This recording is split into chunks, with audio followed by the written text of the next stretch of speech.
जय श्री कृष्णा सर्वांना। मी आहे श्वेता गुजर आणि खूप खूप स्वागत आहे तुमचं माझ्या आजच्या नवीन व्हिडिओमध्ये। तर भरपूर जणांना असा प्रश्न पडला असेल की या चॅनलवर रोजच व्हिडिओ अपलोड होत होते, रोज तुम्हाला नवीन नवीन व्हिडिओ बघायला मिळत होते। मोटिवेशनल व्हिडिओ असो, तुकाराम महाराज स्टेटस व्हिडिओ असो व डेली ब्लॉग असो, त्यातही मी रेसिपी वगैरे खूप सारे दाखवत होते। मग या 2-4 दिवसात, म्हणजे 2-4 नाही, एक आठवडा झाला असेल, त्या आठवडाभरात व्हिडिओ कसा काय पडला नाही हा प्रश्न तुम्हाला पडला असेल। तर त्याच प्रश्नाचं उत्तर मी आज तुम्हाला सांगणार आहे। तर झालं असं की मी जे काही व्हिडिओ बनवत होते ते खूप मोठ्या MBचे होत होते। मग ते व्हिडिओ डिलीट करायचे असायचे, पण माझ्या लक्षात राहत नव्हतं की व्हिडिओ डिलीट करायचा आहे आपल्याला।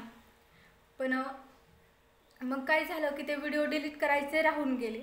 मोबाईलचं स्टोरेज वाढलं आणि मोबाईल बंद पडला। म्हणजे मी माझ्या पप्पांच्या मोबाईलवरनं व्हिडिओ बनवते, विवोचा मोबाईल आहे तो। तर तुम्हाला तर माहितीच आहे की मोबाईलचं स्टोरेज किती असतं। मग स्टोरेज फुल झाल्यानंतर मोबाईल हँग पडतो आणि मग मोबाईल नीट करायला आम्ही दिला, त्यामुळे व्हिडिओ बनवायचे राहूनच गेले। मग दुसरा मोबाईल पण माझ्या मम्मीचा होता, तोही खूप दिवस झालं बंद पडला होता, तोही नीट करायला दिला। पण मम्मीचा मोबाईल असं म्हणले की नीट होणार नाही काय, तर तो मोबाईल पाण्यात पडलाय। पण मोबाईल खरं तर पाण्यात नव्हता पडला, पण त्यांनी सांगितलं की मोबाईल पाण्यात पडलाय आणि मोबाईल काय आता नीट होऊ शकत नाही। मग सर्वात मोठा प्रश्न माझ्या पुढे हा निर्माण झाला की माझ्याकडे ईमेल ID होता, मला ईमेल ID पाठही होता आणि मी TV ला पण तो जॉईंट करून ठेवलेला होता। त्यामुळे ईमेल ID तर मला माहिती होता आधीच, पण पासवर्ड मी विसरले। मम्मीच्या मोबाईलमधलं जे चॅनल होतं माझं, ते पप्पाच्या मोबाईलमध्ये घेताना मी पासवर्ड यूज केला नव्हता। पण तुम्हाला माहिती असेल त्यावेळेस आपल्याला पासवर्डची गरज लागते, पण नाही टाकलं तरी चालतो, ते चॅनल आपल्याला दुसऱ्या मोबाईलमध्ये घेता येतं। पण आता मम्मीचा पण मोबाईल बंद होता, पासवर्डही माझ्या लक्षात नव्हता आणि ज्या मोबाईलवरनं मी आता व्हिडिओ बनवत होते त्या मोबाईलला सॉफ्टवेअर मारलं। सॉफ्टवेअर मारल्यावर काय होतं, सगळी माहिती त्यातली उडून जाते, सगळं आपल्याला नवीन त्यात ॲड करावं लागतं, हे तर तुम्हाला माहितीच असेल। मग आता काय करायचं, व्हिडिओ कसे बनवायचे, काय करायचं, पासवर्ड तर लक्षात नाही। मी खूप प्रयत्न केला पासवर्ड लक्षात आणण्याचा, पण पासवर्ड काय माझ्या लक्षात यायच ना। आणि गंमत अशी झाली की जी तुकाराम गाथा मी वाचते त्याच्या लास्ट पेजवर मी माझं फेसबुक पेज पण बनवलं होतं याच मोबाईलमध्ये, म्हणजे पप्पाच्या मोबाईलमध्ये। तर त्या फेसबुक पेजसाठी जो मी पासवर्ड यूज केला होता तो पासवर्ड मात्र मी लिहून ठेवला आणि यूट्यूबचा पासवर्ड मी लिहून ठेवला नव्हता, कारण मला वाटलं जसं मम्मीच्या मोबाईलमधलं चॅनल मी पप्पाच्या मोबाईलमध्ये घेतलं तसंच आताही आपण घेऊ शकतो। त्याची जास्त मला माहिती नसल्यामुळे मी काय तो पासवर्ड म्हणजे पासवर्ड लिहून ठेवला नाही। आणि आपल्या आयुष्यात किंवा असं मोबाईलमध्ये वगैरे पुढं काय होईल ते आपल्याला माहिती नसतं, आपल्याला काही कल्पना नसते।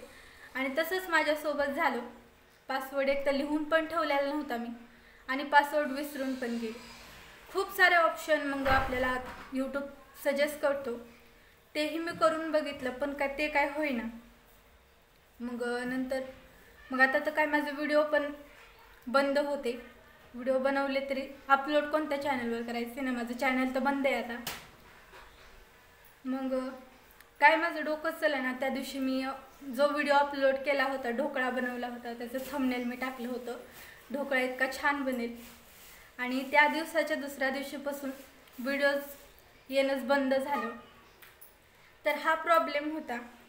आणि काय आता पासवर्ड विसरल्यामुळे म्हणजे चॅनल सुरूच होईना गेलं ना, त्यामुळे इतका असं डोक्यावर ताण येत होता ना की आता काय करायचं, कसं होणार, म्हणजे पासवर्ड पण लक्षात नाही। सगळे ते प्रयत्न पण मी करून बघितले, होईना असं वाटलं मला, पण ते काय होईना गेलं। मग आमच्या गावातला एक मुलगा आहे, त्या भैयाने माझं चॅनल नंतर मला करून दिलं नीट।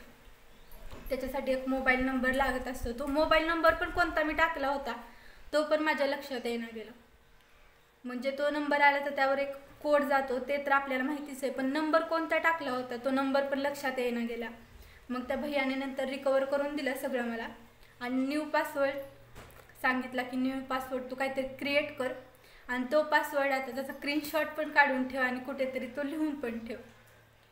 तर तसं केलं मी आणि आता माझं चॅनल सुरू झालेलं आहे एकदम सुरळीत. तर म्हणलं चला आता तुम्हाला सांगावं की का माझं व्हिडिओज येणं बंद होतं. आणि मी इतके मोटिवेशनल व्हिडिओ सांगत होते पण या आठवड्याभरात मला स्वतःला कळत नव्हतं की मी आता काय करू. कारण तुम्हाला तर माहिती आहे मी रोज व्हिडिओ अपलोड करायचे, एकही दिवस खाडा पडत नव्हता. मग आता एक 5-7-8 दिवस झाले मी व्हिडिओ टाकत नाही. तर तुम्हालाही असं वाटत असेल की काय आता ही व्हिडिओ टाकत नाही, आपण हे व्हिडिओ आता कसे बघायचे ना.